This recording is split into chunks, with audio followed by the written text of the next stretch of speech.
C'est la plus ancienne affaire judiciaire encore ouverte en France et l'un des plus grands scandales de la Ve République. Le mystère reste entier autour de la disparition de l'opposant marocain. Mehdi Ben Barka a été enlevé le 29 octobre 1965. Son corps n'a jamais été retrouvé. Cette semaine, dans la grande histoire, je vous raconte l'affaire Ben Barka.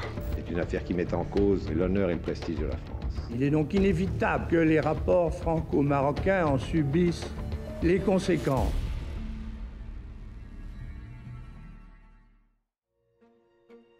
Nous sommes le 29 octobre 1965, en plein cœur de Paris, à Saint-Germain-des-Prés. Mehdi Ben Barka, opposant au roi du Maroc Hassan II, a rendez-vous à la brasserie Lippe avec un producteur de films. Il est 12h15 lorsqu'il est abordé par 2 policiers sur le boulevard Saint-Germain. Nous sommes là pour vous escorter, vous avez une carte de police, oui, voilà, il donne. Donc il monte tout ce qu'il y a de plus détendu et sans coercition. Il n'est pas poussé dans la voiture ni rien. Ils embarquent à bord d'une 403, les suivent une déesse et des truands qui couvrent le rapt. Mon père a été enlevé, j'avais 15 ans, et avec ma mère, mes frères et sœurs, nous habitions au Caire. Donc il s'avère en relative sécurité en France. Et c'est pour ça qu'il a été rassuré quand ce sont 2 policiers qui lui ont demandé de le suivre, et c'est là où le piège s'est refermé sur lui. Dans une voiture banalisée, Mehdi Ben Barka est escorté par les 2 policiers, bientôt rejoint par Antoine Lopez, un agent des services secrets français. Il est conduit vers le sud de la banlieue parisienne à Fontenay-le-Vicomte, dans la maison de Georges Bouche-Sèche, une figure du grand banditisme.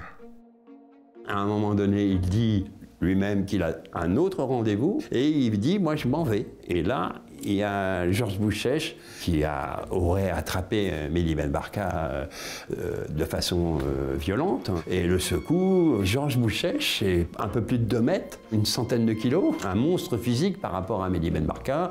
Il l'empoigne, il le secoue, bref, il le tue par accident.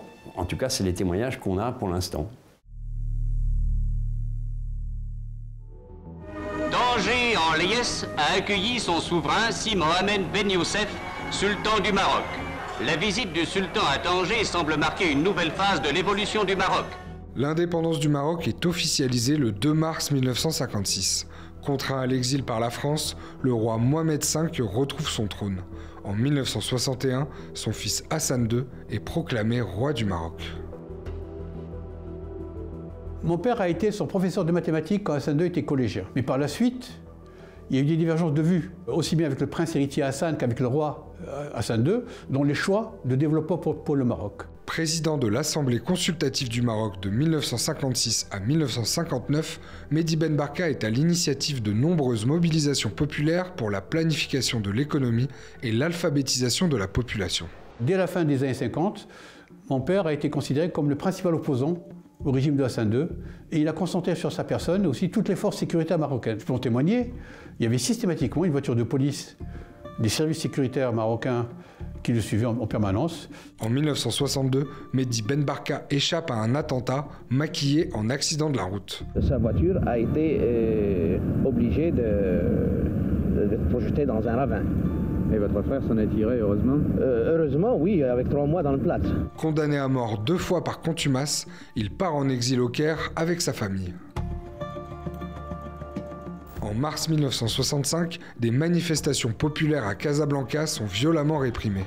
C'était les collégiens qui étaient sortis manifester parce qu'on leur interdisait l'accès aux études secondaires. Ces collégiens ont été rejoints par leurs parents et il y a eu une répression féroce, des centaines de morts. Ces manifestations s'inscrivent dans une période appelée les années de plomb, caractérisée par la violence de la répression des opposants politiques sous le règne d'Hassan II. C'est assassinat, enlèvement, arrestation et détention arbitraire, une dictature en bonne et due forme, quoi. Dans les années 60, Mehdi Ben Barka devient une figure internationale de la lutte contre le colonialisme. Nous devons maintenir la vigilance et la mobilisation de nos masses pour déjouer les manœuvres néocolonialistes et pour parachever la libération économique de notre pays. Il a commencé à prendre des responsabilités de plus en plus importantes dans l'organisation de la solidarité internationale. Au Caire, Mehdi Ben Barka devient responsable de l'Organisation de solidarité des peuples afro-asiatiques, un organisme qui soutient les mouvements de libération et d'indépendance. On aide le Vietnam de 2 formes différentes. D'abord, en ouvrant des fronts de lutte partout où nous le pouvons. Chacun de nos peuples, en luttant contre l'impérialisme, aide le Vietnam.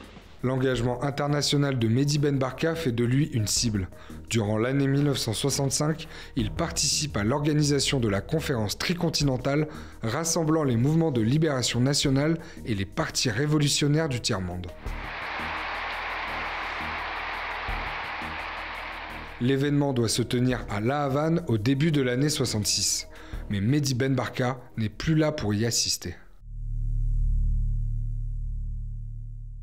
Il y a eu le mélange des genres, participation de truands, de policiers, d'agents secrets et de barbouzes.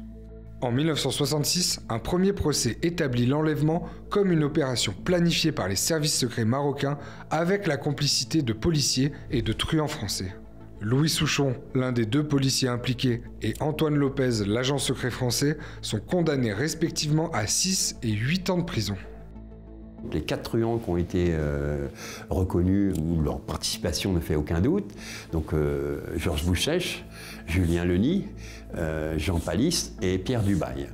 Tous condamnés à perpétuité par contumace. Plusieurs membres de l'appareil d'État marocain sont également condamnés à perpétuité par contumace. Parmi eux, Mohamed Oufkir, le ministre de l'Intérieur du roi Hassan II. Son bras droit, le commandant Blimi, sera innocenté lors d'un 2e procès en 1967. Mais la disparition de Mehdi Ben Barka n'est pas totalement élucidée. Les procès n'auront pas permis d'établir le ou les véritables commanditaires. L'affaire devient un scandale d'État. Il a fallu que le général de Gaulle déclare dans une conférence de presse que tout cela n'est que vulgaire et subalterne. Ce qui s'est passé n'a rien eu que de vulgaire et de subalterne.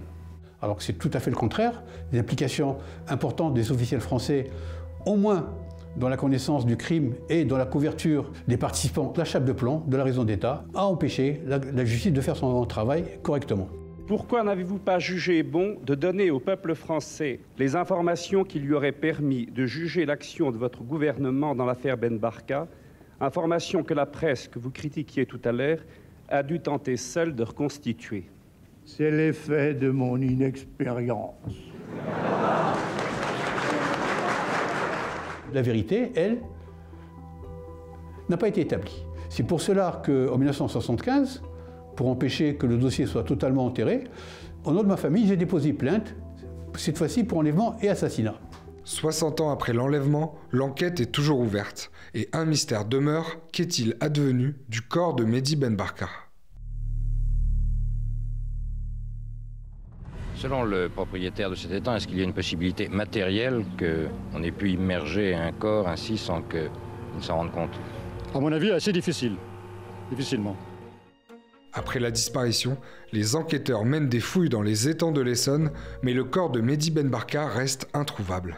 Ce n'est que 30 ans après les faits qu'une nouvelle piste sérieuse émerge. En 1993, Joseph Tual recueille le témoignage d'anciens prisonniers politiques, les frères Bourekat. Durant leur détention dans une prison appelée le PF3, les frères Bourekat ont côtoyé certains des truands ayant participé au meurtre de Mehdi Ben Barka. Il se rapproche d'un des truands, Pierre Dubail. Il lui raconte ce détail horrible, c'est-à-dire que Mehdi Ben Barka effectivement est mort à Fontenay-le-Vicomte, mais seule la tête de Mehdi Ben Barka est rentrée au Maroc parce que le roi voulait la voir. Voilà. Il dit, tu sais, la tête, elle est là, juste enterrée en face de la cellule, en face de toi, là. En 2000, Joseph Tual se rend au Maroc pour enquêter sur le lieu qui aurait abrité le PF3 au cœur du très chic quartier des ambassades de Rabat. Donc je mets 7 ans à étayer et surtout retrouver l'endroit qu'ils décrivent. Vous subissez des pressions de la part des services marocains? Je suis suivi 24 heures sur 24, 7 jours sur 7. Faut que je m'arrête ou pas? Non, vas-y. Doucement, tout doucement. Voilà, c'était comme ça. Donc il a fallu ruser. J'ai travaillé avec un plan qui date justement du protectorat français au Maroc. J'ai repéré l'endroit sur plan et il a fallu le retrouver dans le dédale des rues là-bas et on l'a retrouvé. Ouais, attends.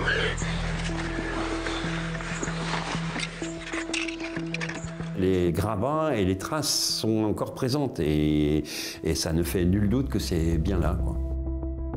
Selon les témoignages des frères Bourekat, des dizaines voire des centaines de prisonniers seraient enterrés au PF3. Et au fil du temps, ça devient un véritable charnier. Quand moi j'arrive, je déboule là-dedans, c'est une catastrophe pour les services secrets marocains et pour la monarchie. C'est la boîte de Pandore en plein milieu de Rabat. Tout ce que voulait cacher le régime, et une grande partie est là, quoi. Il reste quelques points d'ombre de la période Hassan II. Des associations marocaines de défense des droits de l'homme estiment en effet à 600 le nombre de disparitions politiques encore non élucidées. Également, plusieurs anciennes prisons restent entourées de mystères. Une rue tranquille dans un quartier huppé de la capitale marocaine. Nous filmons discrètement. Le sujet est sensible. Les maçons sont au travail. En quelques jours, ils ont surélevé ce mur qu'ils enduisent maintenant de crépi. Un mur qui masque une ancienne prison politique, le PF3, de sinistre réputation. Mais notre caméra a attiré l'attention. Une voiture de policiers en civil nous rattrape aussitôt. Ses occupants nous prennent plusieurs fois en photo. L'ancien PF3 se trouve à quelques centaines de mètres de l'ambassade américaine. Comme on peut le voir sur ces images satellites datant du début des années 2010, des orangers ont été plantés sur les ruines du PF3, mais ne semblent pas tous pousser de la même manière. Voilà, ils ont planté au cordeau. Et là, c'était très manifeste, parce que quand on regarde dans le temps, vous avez vraiment des lignes de petits points. Et là où les témoins nous disaient qu'ils enterraient les corps et qu'ils mettaient de la chaux vive, eh ben, les arbustes ne poussent pas. Le fait que ça ne pousse pas vous indique parfaitement le lieu potentiel d'enterrement.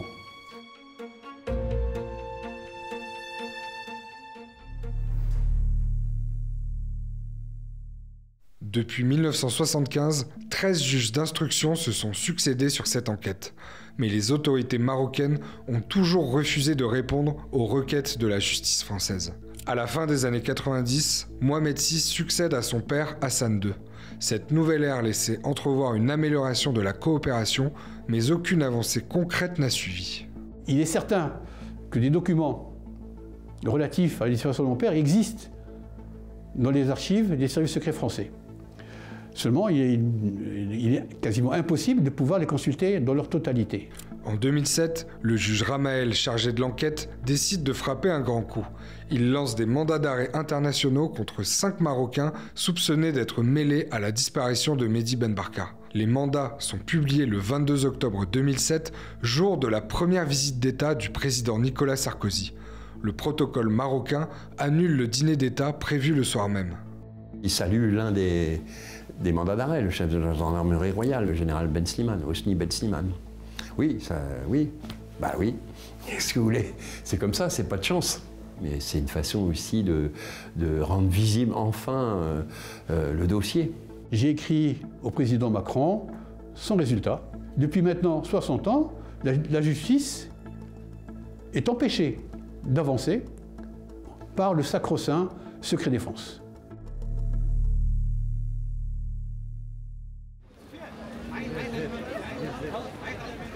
Je suis actuellement devant la brasserie Lippe, à Saint-Germain-des-Prés, à plein cœur de Paris.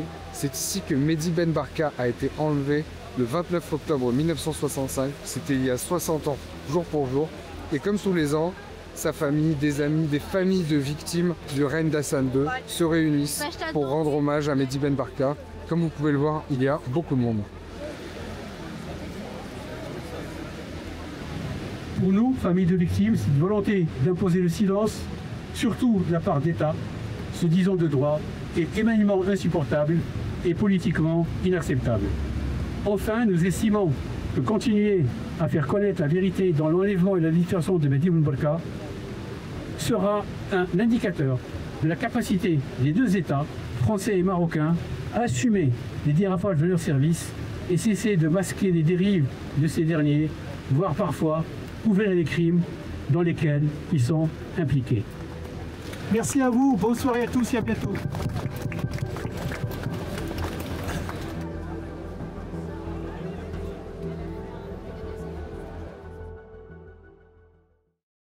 Voilà, j'espère que cette vidéo vous a intéressé et qu'à présent vous en savez un peu plus sur l'affaire Ben Barka. Un grand merci à Bachir Ben Barka et à Joseph Tual. D'ailleurs, si vous voulez prolonger sur le sujet, vous pouvez retrouver son documentaire Ben Barka l'Obsession, ça se retrouve facilement sur YouTube. Un dernier mot pour remercier toutes les équipes de Brut qui m'ont aidé à réaliser cette vidéo, en particulier Amandine au montage, Marie et Juliette à la documentation et Oscar à la technique. Et moi je vous retrouve très vite pour une nouvelle grande histoire.